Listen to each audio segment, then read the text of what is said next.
So think about the single most important skill determining your salary, your relationships, your friendships.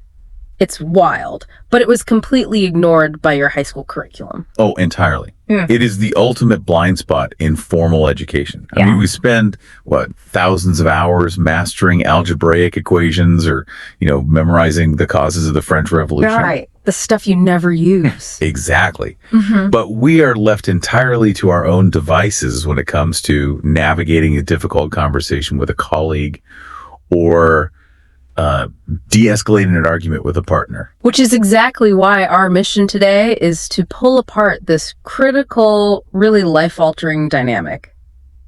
Welcome to the deep dive, everyone. We are diving into a massive stack of sources today. That's a great stack. Yeah, anchored mostly by excerpts from the text, The Art of Connection. Yeah. But we've also pulled in some fascinating cognitive psychology research and evolutionary behavioral notes to really figure out the nuts and bolts of this. Because the core premise across all these sources is that communication isn't just some, soft skill you throw at the bottom of a resume.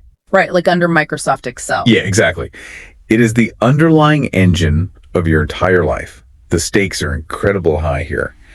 And the sources establish this with a scenario that I guarantee everyone listening has experienced firsthand. Oh, the room scenario. Yeah, lay this out. Right. So we have all walked into a room and encountered someone who clearly wasn't the smartest person there.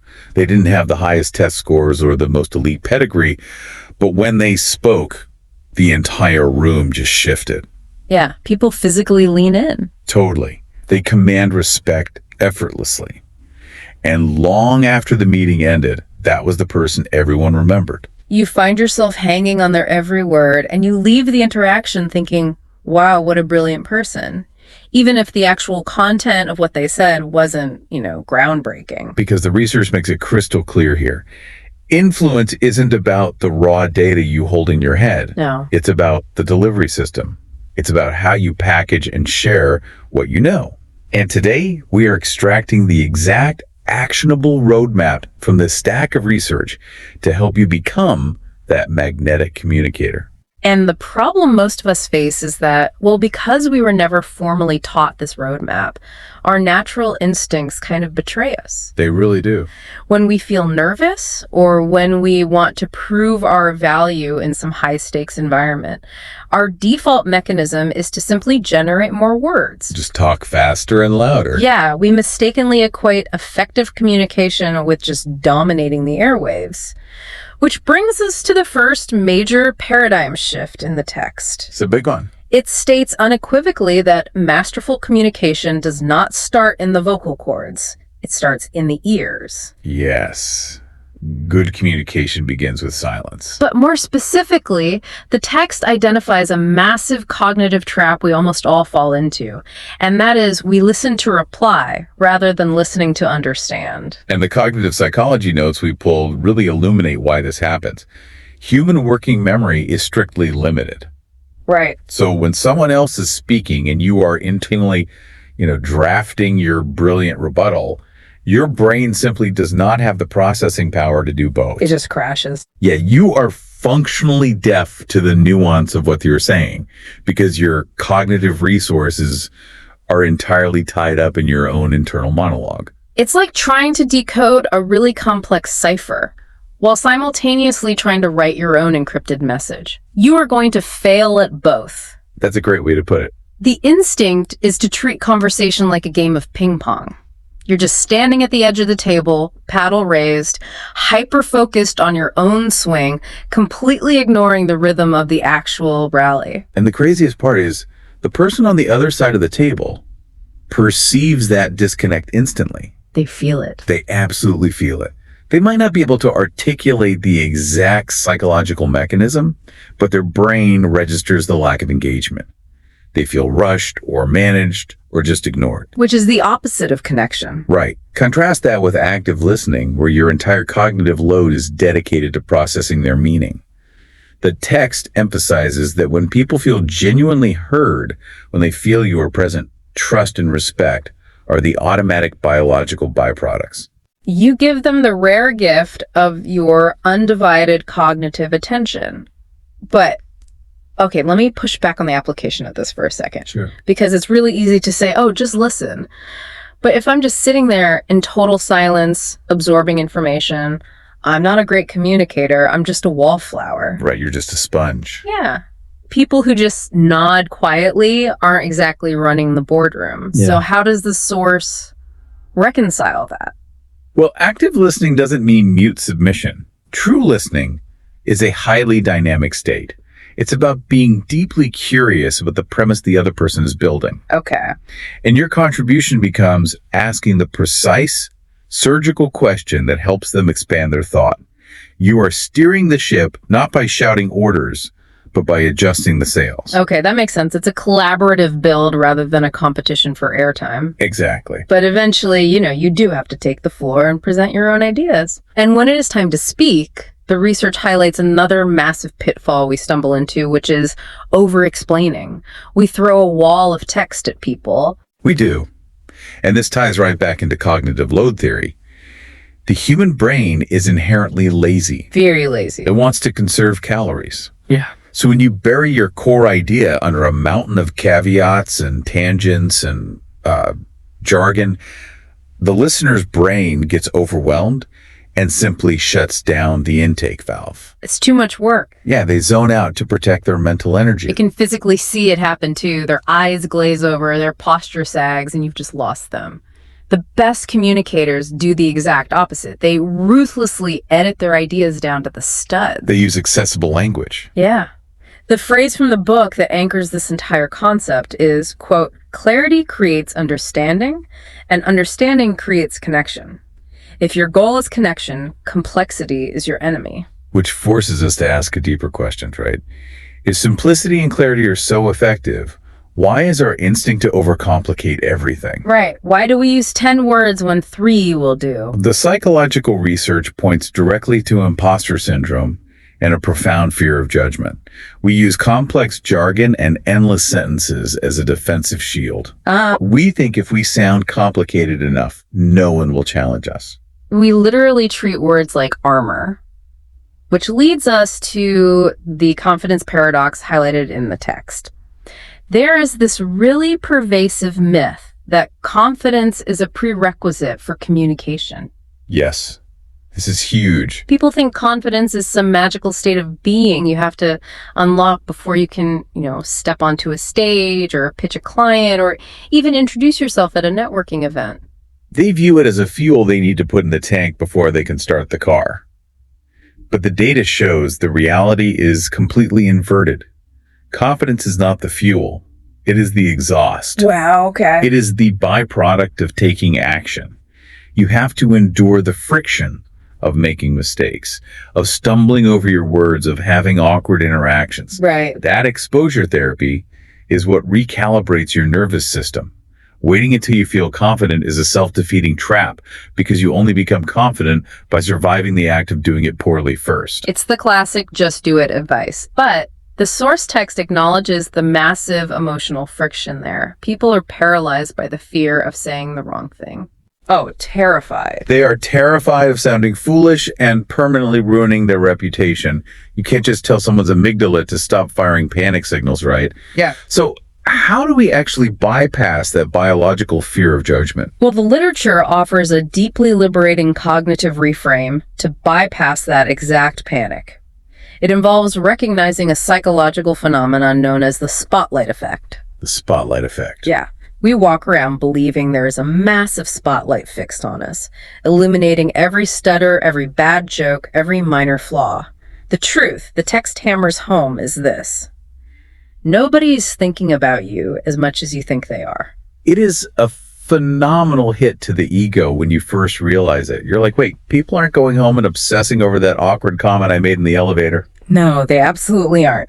It bruises the ego for about 3 seconds, and then it provides immense lifelong relief. Seriously. Human beings are incredibly egocentric creatures. The person you were talking to is entirely consumed by their own internal monologue. They are stressing about their own inbox, their own slighted feelings, their own dinner plans. Right. Once you internalize that you are not under a microscope, the perceived stakes of the conversation just plummets. That is such a crucial release valve for anxiety. If I completely bomb a presentation, the audience isn't going to hold on to it. They're just eager for the meeting to end so they can go get coffee. Exactly. But the text doesn't just leave us with that realization. It provides a mechanical hack, like a curiosity hack, to actively exploit this aspect of human nature when we feel nervous. The hack is remarkably simple. If you feel the pressure of the spotlight, forcefully pivot it onto the other person by asking a targeted question. Deflect the light. Yes, because people are naturally focused on their own experiences. They love to share their perspectives. The golden rule laid out here is profound. It says communication isn't about being the most interesting person. It's about making other people feel interesting. That is the secret. It fundamentally changes the objective of a conversation. You are no longer performing a one-person show to prove your worth. You are facilitating their opportunity to shine. And if you ask great questions and listen deeply, people will walk away thinking you are a brilliant conversationalist, even if you contributed almost zero original content about yourself. It removes the burden of having to be endlessly entertaining. You just have to be endlessly curious. Exactly. So if we synthesize the verbal strategies here, we are preserving cognitive load by keeping our ideas crystal clear. We are listening to understand rather than to reply. And we are utilizing the curiosity hack to diffuse our own performance anxiety. Right, that's the verbal side. But this is where the research takes a fascinating turn into biology. What is happening before a single word is even spoken? Well, we have to talk about the silent signals. The evolutionary biology notes in our stack dedicate a massive amount of focus to nonverbal communication. Right. Because, historically speaking, humans communicated through physical cues long before we developed complex syntax. It's the movie trailer analogy. A movie trailer sets the audience's entire emotional expectation for a film before the actual plot begins. Your body language is the trailer for your intellect. That is perfectly said. If your physical baseline is broadcasting anxiety or apathy, the listener's brain registers a lack of trust before you even open your mouth. And to understand why, you have to look at the brain's threat detection architecture. The amygdala processes visual cues like posture, eye contact, and microexpressions milliseconds before the prefrontal cortex begins decoding vocabulary. So it's judging you before you even speak. Yes. If you are avoiding eye contact, slouching, or physically shrinking, the listener's primitive brain flags you as either a potential threat hiding something or as someone lacking the social status to be taken seriously. The source is ruthless about the modern manifestations of this too. Acting distracted, glancing at your phone or scanning the room over someone's shoulder isn't just impolite. It's biological sabotage. Yeah, it actively triggers a feeling of unimportance in the other person. You are biologically signaling that they are not a priority, instantly severing the connection we are trying so hard to build. You have to align your physical presence with your words. Maintain steady eye contact, claim your physical space comfortably, and project presence. But there is a dangerous extreme here that the text explicitly warns against. When people become hyper-aware of their posture, their eye contact, and their word choice, they fall into the trap of overcorrection. The perfection trap. They strive for absolute perfection. They try to become these flawlessly programmed communication robots. Every gesture is calculated, every sentence is grammatically pristine, and their vocal tone is overly polished. And ironically, that pursuit of perfection triggers a different kind of alarm bell in the listener's brain. Perfect, frictionless communication feels synthetic. It feels weird. Yeah, it feels rehearsed. The subconscious mind registers it as a sales pitch, which immediately raises our defensive shields. We assume we are being manipulated. Because the goal isn't to be a flawless broadcaster. The goal is connection. And humans connect through vulnerability and authenticity. The research points out that the most memorable, deeply resonant conversations are invariably a little messy. They feature natural pauses as someone searches for the right word. They include slight stutters, organic laughter that derails a sentence, or just a raw emotional tone. Right. That messiness signals safety. It tells the other person, I am a real human being, and it is safe for you to be a real human being too. You don't need an elite vocabulary to connect. You just need the courage to be unpolished and authentic. Which brings us to the ultimate delivery mechanism. If we are discarding the pressure to be perfect, but we still need our core message to be incredibly sticky and memorable, how do we package our ideas? Good question. How do we ensure that what we say actually survives in the listener's memory long after the conversation ends? The entire stack of research points to one foundational human technology, and that is storytelling. It is the fastest, most effective way to upgrade your communication, because our brains are literally hardwired for narrative. We don't process the world through spreadsheets and data points. We process reality through stories. Exactly. When you look at the neurological scans of someone listening to a raw list of facts, only the language processing centers of the brain light up. Oh, interesting. It's a very localized, low-energy response. But when that same information is woven into a narrative, a story with a protagonist, stakes, and a resolution, the listener's brain lights up like a Christmas tree. It triggers a phenomenon called neural coupling. Yes. The listener's brainwaves actually begin to synchronize with the speaker's brainwaves.